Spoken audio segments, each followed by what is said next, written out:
Iran का साथ देने का इतना ही शौक है ना तो ईरान जाके दो और अपनी खातूनों को भी साथ लेके जाना। बम बांध के अमेरिका और इजराइल जाके फट जाओ, 72 हूरें मिलेंगी। ये मैं नहीं कह रहा, मौलवी कह रहा है। लेकिन जो भी कह रहा है सही कह रहा है।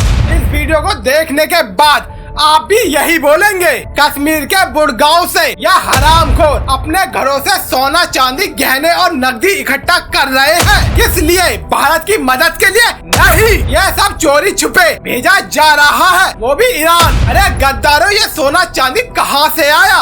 यह वही माल है ना जो तुमने 1990 में कश्मीर पंडितों से लूटा था। आज उसी लूटे हुए माल को ईरान पे लुटा रहे हो। शर्म आती है? वफादारी के नाम पर धब्बा हो धब्बा तुम लोग। नादिर शाह एक बार लूट के ले गया था और तुम आज वही कर रहे हो।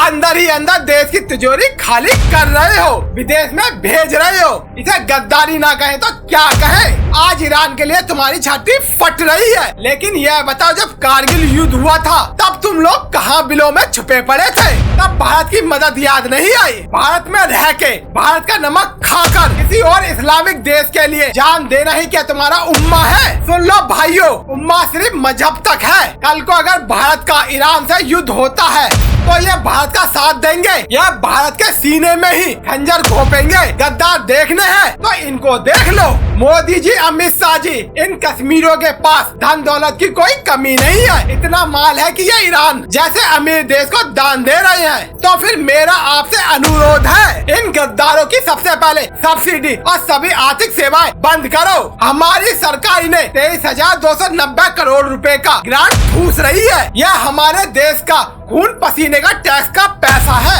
यह पैसा कश्मीर सपोलों को ठूसने के बजाय भारत के अन्य गरीब राज्यों को मिलना चाहिए। इनके पास ईरान भेजने के लिए करोड़ों का सोना है तो ये भारत के टुकड़ों पर पल क्यों रहे हैं? सरकार को लगता है कि प्यार से इनका दिल जीत लेंगे। अरे भाई, कड़वा सच यह है कि आप इन गद्दारों का पिछवाड़ा जीप से चाट चाट के भी साफ कर देना, तब भी ये सुधरने वाले नहीं है। इनकी फितरत गद्दारी है, गद्दारी। भारत में बाढ़ आए, भूकंप आए, महामारी आए, इनके यहाँ से एक बूंद खून नहीं निकलता। लेकिन जैसे ही मजहब की बात आती है, ये गहने उतार देते हैं और रोडों पर उतर आते हैं। वफादारी का इससे घटिया तमाशा और क्या होगा? इन गद्दारों को जितना जल्दी हो सके धक्का मार के ईरान भेज देना। तुम सब यहाँ से चले गए ना तो भारत की आधी बीमारी तो वैसे ही ठीक हो जाएगी। ना पत्थरबाजी होगी, ना गद्दारी होगी और ना ही हमारे टैक्स का बोझ बढ़ेगा।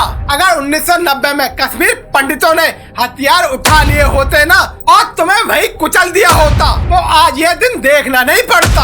अब हिसाब का वक्त आ गया है। सब्सिडी बंद करो, इन गद्दारों को बोरिया बिस्तर समेट कर ईरान भेज दो। अगर बात दिल में लगी है और खून खोला है तो इस वीडियो को इतना शेयर करना कि ये मोदी तक पहुंच जाए और उनके कान के पर्दे खुल जाए। जय श्री राम, जय भवानी।